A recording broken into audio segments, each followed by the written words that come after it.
여러분, 잠시만 멈춰 주십시오. 2026년 7월 28일, 한 예언 속에서 이런 말이 전해졌습니다. 한국의 하늘에서 별이 땅으로 떨어진다. 처음 이 말을 들은 사람들은 두려워했습니다. 정말 하늘에서 별이 떨어진다는 뜻일까? 큰 재앙이 온다는 말일까? 전쟁일까? 지진일까? 아니면 나라 전체를 뒤흔드는 정치적 사건일까? 누구도 정확히 알 수 없었습니다. 노란색 별이 먼저 떨어지고 검은색 별이 그 뒤를 따른다. 그리고 분단된 땅은 하나의 빛으로 물든다. 노란색 별, 검은색 별, 그리고 하나의 빛. 이 세 문장은 단순한 상징처럼 보였지만 그 안에는 한반도의 오랜 상처와 미래의 방향이 함께 담겨 있었다고 전해집니다. 2024년 3월의 어느 새벽, 낡은 수도원 안에서 한 수행자가 깊은 명상 끝에 이 말을 중얼거렸다고 합니다. 방 안에는 몇 명의 제자들이 앉아 있었고 그들은 스승의 입술에서 흘러나오는 말을 조용히 받아 적었습니다. 밖에는 아직 어둠이 남아 있었고 차가운 공기는 창문 틈으로 스며들었습니다. 그 수행자는 오래 침묵한 뒤 이렇게 말했다고 전해집니다. 물리학은 과거를 설명하지만 영성은 미래의 가능성을 본다.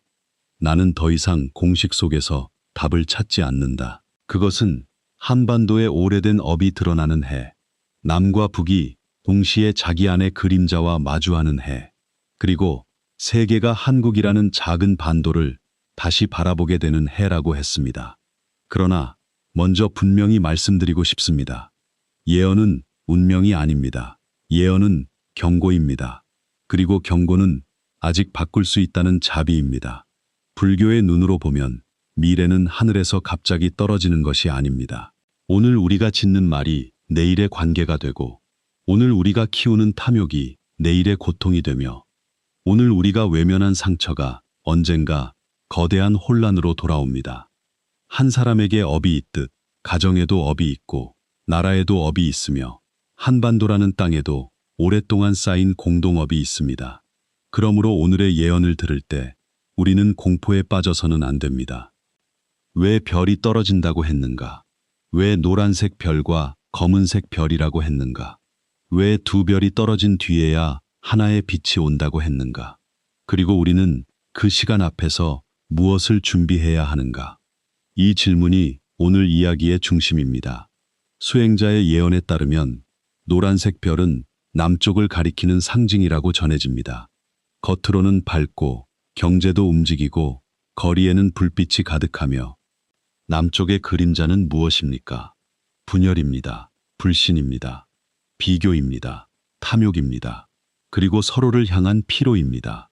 우리는 너무 오래 빠르게 달려왔습니다. 전쟁의 폐허에서 일어났고 가난을 견뎠고 세계가 놀랄 만큼 짧은 시간 안에 경제와 기술과 문화를 키웠습니다. 이 땅의 부모들은 자식들을 위해 잠을 줄였고 청년들은 경쟁 속에서 자신을 증명하려 했으며, 그러나 너무 빠르게 달리다 보면 마음은 뒤에 남습니다. 돈은 많아졌지만 사람들은 더 불안해졌습니다. 건물은 높아졌지만 마음은 더 낮아졌습니다. 기술은 발전했지만 관계는 더 쉽게 끊어졌습니다. 뉴스는 빨라졌지만 지혜는 더 느려졌습니다. 수행자는 남쪽의 별이 스스로 빛을 잃는다고 했습니다. 이것은 외부에서 누군가가 남쪽을 무너뜨린다는 말만은 아닐 수 있습니다. 나라가 무너지는 것은 언제나 바깥의 공격만으로 일어나지 않습니다. 안쪽의 믿음이 먼저 무너집니다. 국민이 서로를 믿지 못하고 정치가 국민을 치유하지 못하며 경제가 사람을 살리는 대신 사람을 밀어내고 언론과 말이 진실보다 분노를 더 빠르게 퍼뜨릴 때 별은 겉으로는 밝아 보여도 안에서부터 빛을 잃습니다. 예언 속에서는 남쪽의 권력이 분열되고 사람들이 방황하며 누군가 금지된 선택을 시도한다고. 그러나 저는 이것을 정치적 음모로만 듣고 싶지 않습니다.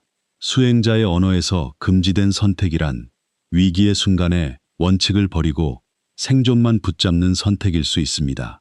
화해가 아니라 계산으로 손을 내미는 것, 진실이 아니라 편리함을 택하는 것, 국민의 치유가 아니라 권력의 생존을 먼저 생각하는 것, 이런 선택이야말로 가장 위험한 선택입니다. 남쪽이 북쪽에 손을 내민다는 말도 그렇게 들을 수 있습니다. 그러나 손을 내미는 마음이 중요합니다. 진심 어린 화해의 손인지 아니면 정치적 위기를 피하기 위한 도박의 손인지에 따라 결과는 완전히 달라집니다. 불교에서는 행위보다 마음의 방향을 봅니다. 같은 말도 자비에서 나오면 약이 되고 욕심에서 나오면 독이 됩니다. 이 말이 정말 미래의 어느 사건을 뜻하는지 우리는 단정할 수 없습니다. 그러나 그 안의 경고는 분명합니다. 통일과 평화는 정치적 도박으로 이루어지지 않습니다. 통일은 먼저 마음의 치유에서 시작됩니다. 남쪽 사회가 자기 안의 분열을 치유하지 못한다면 북쪽과 손을 잡아도 그 손은 오래가지 못합니다. 부모와 자식 사이의 상처. 이 상처를 보지 않고 통일을 말하면 통일은 구호가 됩니다. 평화를 말하지만 마음속에는 미움이 남아있고 민족을 말하지만 옆집 이웃과도 화해하지 못한다면 그 말은 깊은 뿌리를 내리지 못합니다. 수행자는 노란색 별이 흔들리는 순간 새로운 지도자가 등장할 수 있다고 했습니다. 그러나 그는 그 지도자를 화려한 영웅처럼 묘사하지 않았습니다. 그는 진실을 말하는 사람이라고 했습니다. 거짓을 두려워하지 않는 사람이라고 했습니다. 그리고 사람을 지배하는 것이 아니라 상처를 먼저 치유하려는 사람이라고 했습니다. 여기서 우리는 또 조심해야 합니다. 이런 예언을 들으면 사람들은 곧바로 이름을 찾습니다. 누구인가? 어느 당 사람인가? 정치권 안에 있는가? 밖에 있는가? 이미 알려진 사람인가? 아직 숨어 있는 사람인가? 사람들은 큰 소리치는 사람을 강하다고 착각하고 자극적인 말을 하는 사람을 용감하다고 착각하며 남을 무너뜨리는 사람을 개혁가라고 오해할 수 있습니다. 그러므로 진짜 질문은 이것입니다. 그가 누구인가가 아니라 우리는 그런 사람을 알아볼 준비가 되어 있는가? 진실을 말하는 사람은 늘 듣기 좋은 말만 하지 않습니다. 그러므로 국민이 자기 편의 말만 듣고 싶어 하면 진짜 지도자는 오히려 미움을 받을 수도 있습니다. 새 시대의 지도자는 하늘에서 떨어지지 않습니다.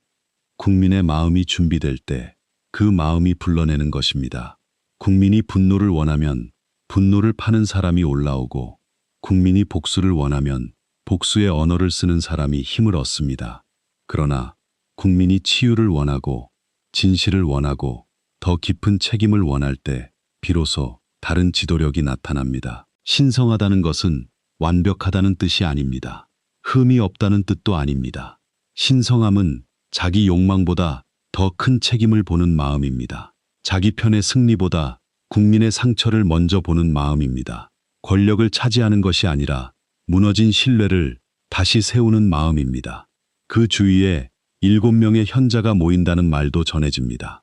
7 현자, 이 말은 새 정부의 참모일 수도 있고 시민사회의 여러 지혜로운 사람들일 수도 있습니다. 정치만으로 나라를 치유할 수 없습니다. 경제만으로도 부족합니다. 군사력만으로도 부족합니다. 종교만으로도 부족합니다. 교육, 의료, 경제, 기술, 외교, 문화, 공동체, 이 모든 분야의 지혜가 함께 모여야 합니다. 한 사람의 카리스마보다 더 중요한 것은 여러 사람의 지혜가 서로를 견제하고 보완하는 구조입니다. 고통받는 사람 곁으로 가고 병든 사회 안으로 들어가며 자기만의 평안을 넘어서 공동의 치유를 발언합니다. 새 시대의 지도자와 7 현자도 그런 보살의 상징으로 볼 수 있습니다. 그렇다면 검은색 별은 무엇입니까? 예언 속에서 검은색 별은 북쪽을 가리키는 상징이라고 전해집니다.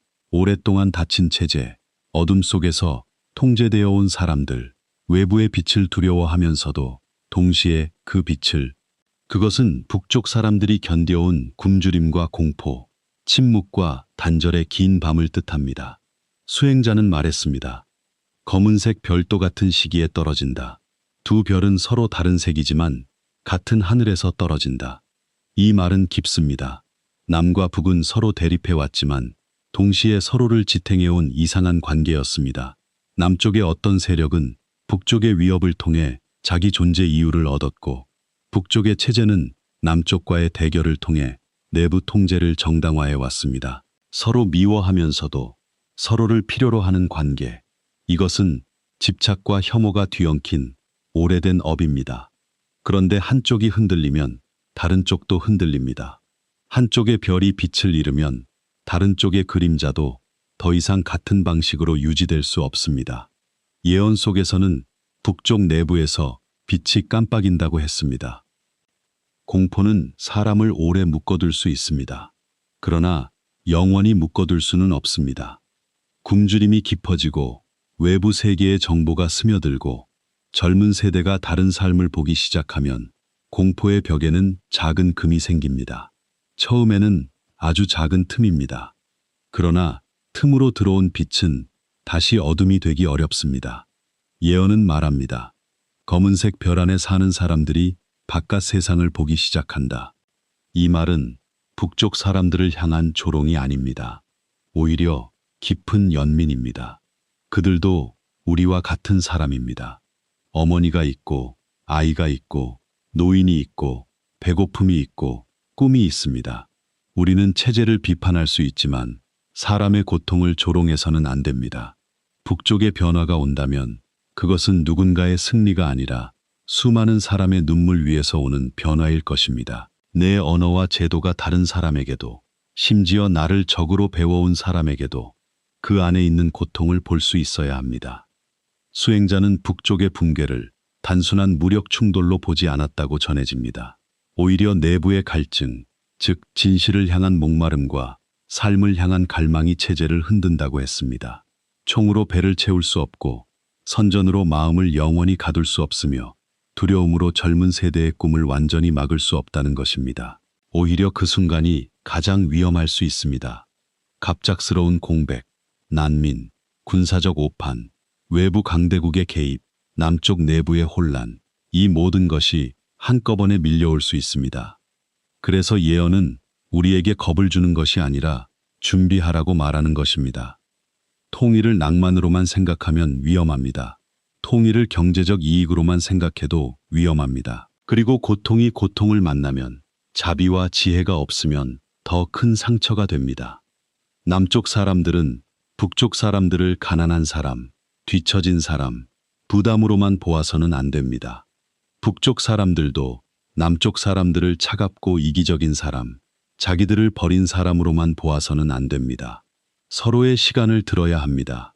서로의 눈물을 보아야 합니다. 하나가 된다는 것은 단지 지도 위에 선이 사라지는 것이 아닙니다. 행정구역이 통합되고 철도가 이어지고 사람들이 오갈 수 있게 되는 것만으로 충분하지 않습니다. 마음의 선이 사라져야 합니다. 미움의 선, 편견의 선, 두려움의 선, 우월감의 선이 사라져야 합니다. 그렇지 않으면 지도는 하나가 되어도 마음은 여전히 둘로 남습니다. 그러나 이것을 교만하게 들어서는 안 됩니다. 한국이 세계를 지배한다는 뜻이 아닙니다. 세계를 내려다보는 강대국이 된다는 뜻도 아닙니다. 더 깊은 의미는 이것입니다. 한국은 분단의 고통을 겪었기 때문에 화해의 의미를 말할 수 있는 나라가 될 수 있다는 것입니다. 한국은 가난과 전쟁, 독재와 민주화, 산업화와 문화적 도약을 모두 겪었기 때문에 세계의 여러 상처를 이해할 수 있는 나라가 될 수 있다는 것입니다. 서로를 미워하는 민족, 갈라진 땅, 끝나지 않는 전쟁, 종교와 이념과 역사로 갈라진 사람들. 그들이 묻습니다. 증오를 어떻게 넘어설 수 있는가? 오래 갈라진 사람들이 다시 함께 살 수 있는가? 상처를 잊지 않으면서도 복수하지 않는 길이 있는가? 한국이 그 답을 보여줄 수 있다면 그것이야말로 진정한 국운의 전환입니다. 수행자는 한국이 돈으로만 강한 나라가 아니라 이야기로 강한 나라가 된다고 21세기의 힘은 무기와 돈만이 아닙니다. 사람들의 마음을 움직이는 서사, 고통을 희망으로 바꾸는 이야기, 분열을 치유로 바꾸는 경험. 이것이 새로운 시대의 힘입니다. 서양의 많은 이야기는 정복과 확장의 이야기였습니다. 동양의 많은 이야기는 조화와 순환의 이야기였습니다. 그러나 한국의 이야기는 분단과 치유의 이야기일 수 있습니다. 갈라졌다가 다시 손을 잡는 이야기, 그러니 함께 길을 찾자고 말하는 이야기. 이 이야기가 진실해진다면 한국은 세계에 물건만 수출하는 나라가 아니라 희망을 전하는 나라가 될 수 있습니다. 그러나 그 희망은 저절로 오지 않습니다. 먼저 우리 안의 상처를 치유해야 합니다. 수행자는 통일 이후 가장 큰 과제가 용서라고 했습니다. 용서. 이 말은 쉽지만 가장 어렵습니다. 용서는 있는 것이 아닙니다. 잘못을 덮는 것도 아닙니다. 용서는 진실을 본 뒤 더 이상 그 진실을 복수의 칼로만 쓰지 않겠다고 마음의 방향을 바꾸는 것입니다. 책임질 일은 책임지게 하되 후손들이 영원히 미움 속에 살지 않도록 길을 여는 것입니다. 남쪽 사람들은 북쪽 체제가 저지른 고통을 기억해야 합니다. 그러나 북쪽 사람들을 모두 그 체제와 동일시해서는 안 됩니다. 그러나 아픔이 다르다고 해서 서로를 부정할 필요는 없습니다. 우리는 들어야 합니다. 북쪽 어머니의 이야기를 들어야 합니다. 남쪽 청년의 이야기를 들어야 합니다. 군사분계선 근처에서 평생 살아온 노인의 이야기를 들어야 합니다. 이산 가족의 침묵을 들어야 합니다. 전쟁을 겪지 않았지만 전쟁의 그림자 속에서 자란 세대의 불안을 들어야 합니다. 듣는 것이 치유의 시작입니다. 법문을 듣고 자기 마음의 소리를 듣고 고통의 원인을 듣습니다. 듣지 않으면 알 수 없고 알지 못하면 고칠 수 없습니다. 예언 속에서는 남과 북의 사람들이 함께 모여 서로의 이야기를 듣는 큰 치유의 시간이 열린다고 전해집니다. 그들은 울고 웃고 침묵하고 다시 말하며 70년이 넘는 아픔을 조금씩 내려놓습니다. 이것은 단지 정치 행사나 국가의식이 아닙니다. 남쪽에도 업이 있고 강대국들의 업도 있고 침묵한 사람들의 업도 있으며 미움으로 살아온 세월의 업도 있습니다. 이것을 함께 보아야 합니다. 함께 보지 않으면 함께 치유할 수 없습니다. 그러므로 통일의 핵심은 제도가 아니라 마음입니다. 경제 격차를 줄이는 것도 중요하고 법과 행정을 통합하는 것도 중요하며 도로와 철도를 잇는 것도 중요합니다. 그렇다면 우리는 무엇을 준비해야 합니까? 예언은 말합니다. 사람들이 거짓을 거부하고 진실을 추구할 때 혼란은 파괴가 아니라 치유가 된다고. 반대로 거짓이 계속 승리하면 혼란은 더 큰 재앙이 됩니다. 진실은 때로 아픕니다. 내가 믿고 싶지 않은 것을 보여주기 때문입니다. 내 편의 잘못도 드러내고 내가 외면한 사람의 눈물도 보게 합니다. 그러나 진실 없는 화해는 오래가지 못합니다. 변화는 두렵습니다. 오래된 것이 무너질 때 사람들은 불안해합니다. 익숙한 질서가 흔들리면 아무리 그 질서가 병들어 있어도 사람들은 붙잡으려 합니다. 그러나 두려움 때문에 변화를 거부하면 더 큰 고통이 옵니다. 용기는 무모함이 아닙니다. 용기는 두려움이 없는 것이 아닙니다. 두려움이 있어도 바른 방향으로 한 걸음 걷는 것입니다.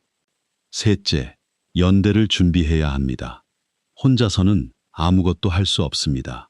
남쪽 사람들끼리도 손을 잡아야 하고 북쪽 사람들도 서로 손을 잡아야 하며 결국 남과 북이 손을 잡아야 합니다. 연대는 같은 생각을 가진 사람들끼리만 모이는 것이 아닙니다. 나와 다른 사람과도 같은 배를 타고 있다는 사실을 인정하는 것입니다. 남쪽과 북쪽이 달라도 한반도의 미래를 함께 고민할 수 있어야 합니다. 넷째, 젊은 세대를 준비해야 합니다.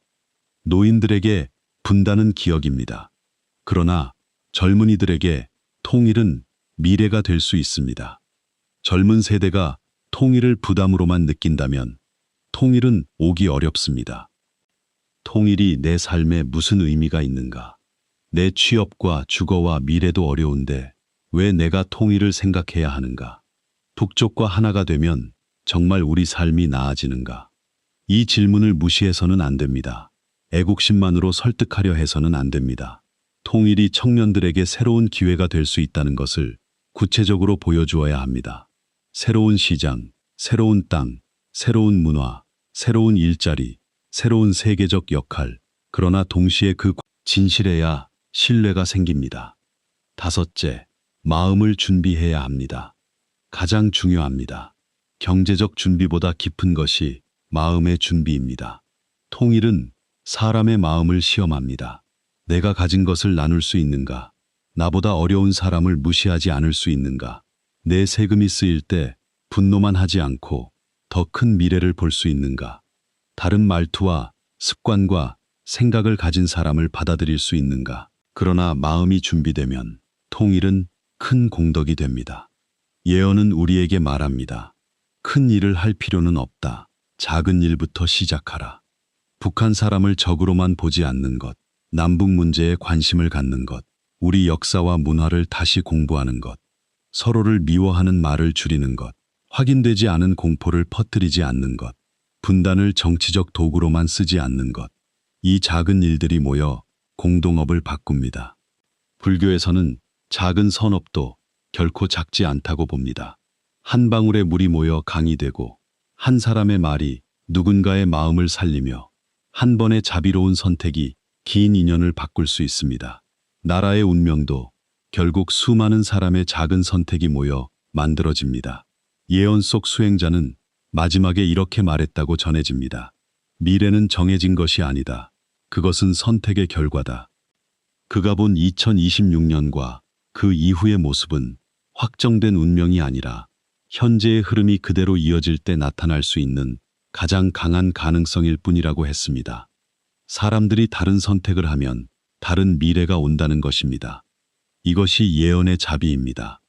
만약 모든 것이 이미 정해져 있다면 예언은 필요 없습니다. 알든 모르든 그대로 될 것이기 때문입니다. 마음을 준비하고 말과 행동을 조심하고 새로운 선택을 하라는 뜻입니다. 그러므로 2026년이라는 숫자를 두려워할 필요는 없습니다. 하지만 가볍게 넘겨서도 안 됩니다. 중요한 것은 그 숫자가 아니라 그 숫자 앞에서 우리가 어떤 사람이 되는가입니다. 혼란이 오면 우리는 서로를 더 미워할 것인가? 아니면 더 깊이 들을 것인가?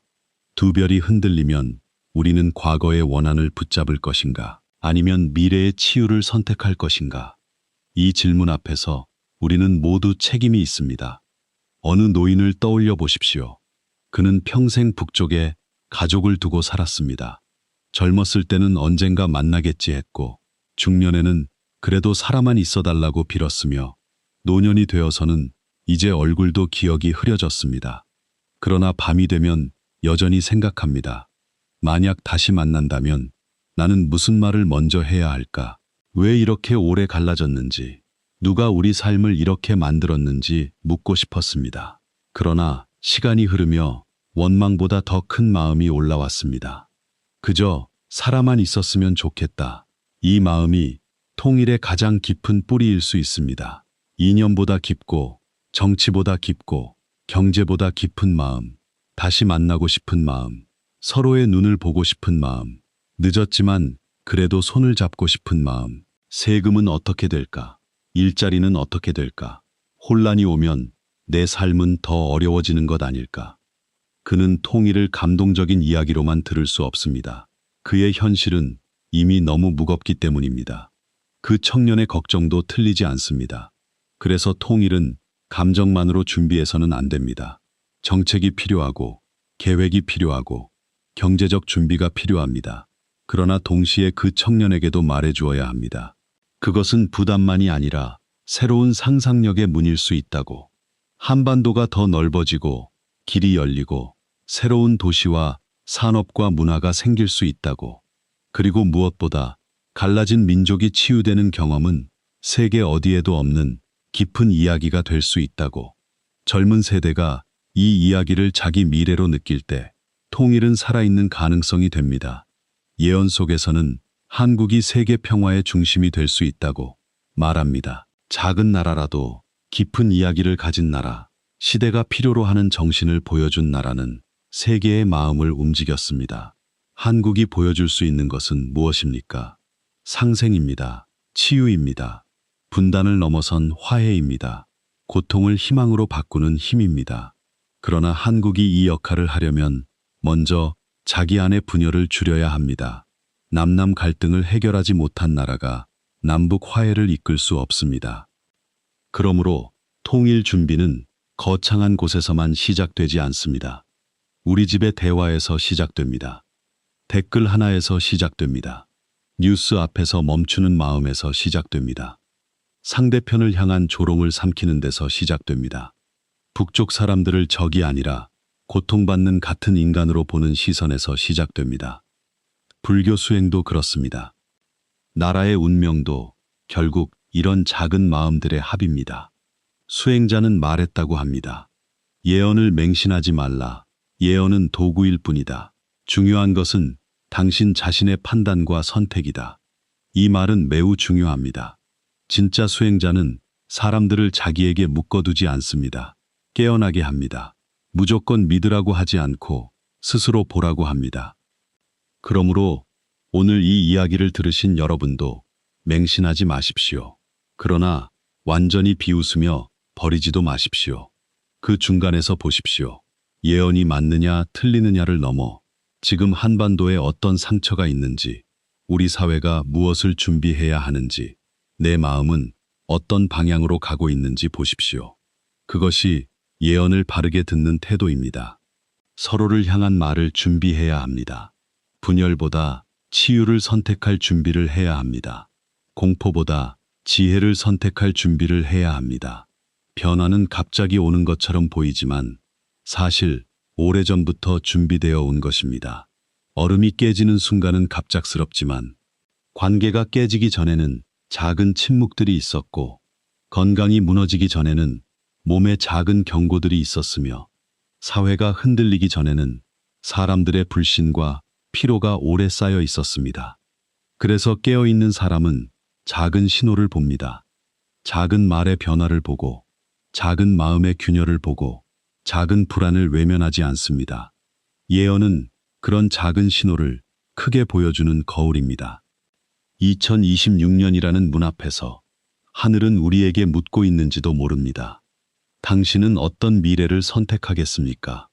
혼란을 두려워하며 과거에 머물겠습니까? 아니면 혼란을 기회로 받아들이며 미래로 나아가겠습니까? 분단의 상처를 계속 정치적 도구로만 쓰겠습니까?